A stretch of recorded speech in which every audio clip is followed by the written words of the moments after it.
Hello and welcome to Art History with Miss Zoe. With me, your host, Miss Zoe. Today, we're going to learn about the art of abstract expressionism. But before we get too far, you might wonder, what is abstract? Abstract means it doesn't look like anything we would see in real life. There are varying degrees of abstraction that range between somewhat recognizable objects to completely non-representational, meaning it doesn't look like anything. Abstract Expressionism was an artistic movement that changed the way that we view painting. Artists in this movement made artwork about the medium, meaning paint, rather than try to paint or sculpt something representational. They used their emotions to influence the way that they painted or sculpted. What kind of art did they make? Mostly they made paintings. The art critic Clement Greenberg claimed that painting should be about paint, not representational. This means that the artist should not try to paint something that looks like something else, but rather should try to create an artwork that draws attention to the way that it was made. Jackson Pollock was probably the most famous of the abstract expressionist artists. He liked to paint with his canvases on the floor. Pollock liked to create his paintings by hanging a paint can from the ceiling, poking a hole in the bottom, and then swinging it across the canvas so that it would drip. Then he would walk around the canvas, and with a stick or a paintbrush, he would splatter more paint where he felt it needed it. Franz Kline was also fairly well known. He liked to paint with big, bold brush strokes. He mostly used black and white, and he would use a wide brush to create big strokes using his whole arm. Helen Frankenthaler was another famous artist from this period. She used her tenacity and talent to break into the male-dominated abstract expressionist movement. She used raw canvas and allowed watered-down paint to soak into the canvas to create the illusion of watercolor on canvas. Sadly, because of the way this was made, most of her paintings deteriorated over time, and we don't have many left. Now you try. Now we are going to make our own abstract paintings. We will begin by making bold, curving lines with our pencil. Then we will add colors to the shapes created by the overlapping lines. For this project, you will need cardstock, a pencil, and paint. If you're ready, let's get started.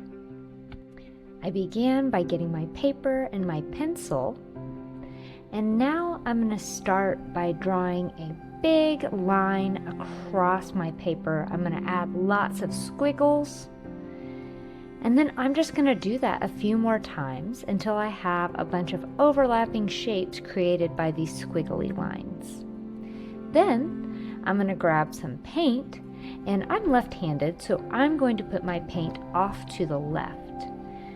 And now I'm just going to add paint in these shapes that I've created through these overlapping lines.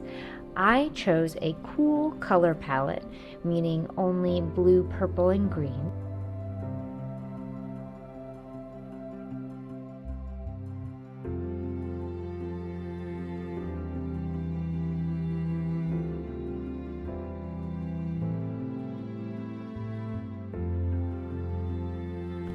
I want to avoid adding the same color to shapes that are side by side. That way, all of my shapes will stand out nicely.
Now that I finished painting, I'm going to go ahead and let this dry for about an hour.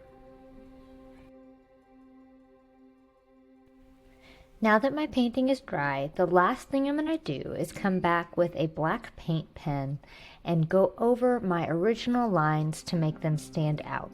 If you don't have a paint pen, you can use markers, a Sharpie, or black paint.